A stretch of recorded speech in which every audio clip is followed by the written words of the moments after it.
Hi guys! So for today's video, ito yung gumawa ko ng ice cream. Pero dito to ang ice cream Baka maniwala kayo. Ito, vanilla. Ito naman, strawberry. Blueberry. Ano yan? Grapes. Ito.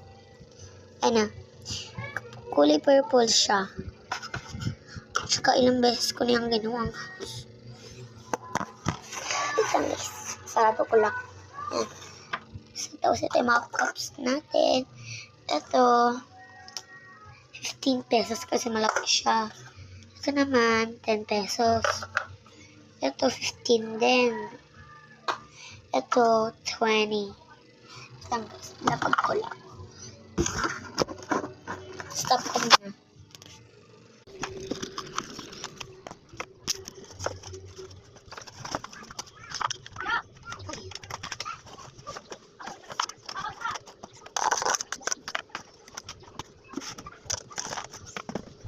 So, ito siya guys.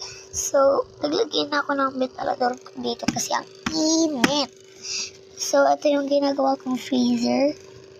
Minsan lalagyan ko ng cups. Tapos, dito, bibili ako ng college paper bukas. Tapos, dito ko lalagay mga sprinkles. Yan. Or plastic, kukulahan ko na lang ng mga pencil pin. So, ayan. Dito ako nakalagay sa harap ni Jesus. Dito ko napili.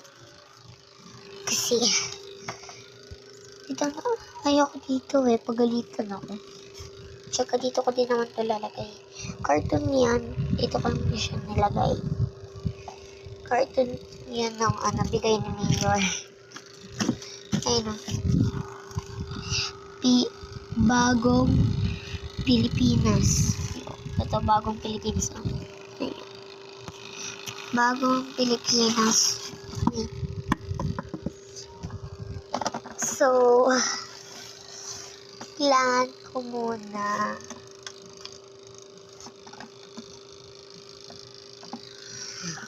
mag part 2. Bukas na lang. Bye-bye. Part 2.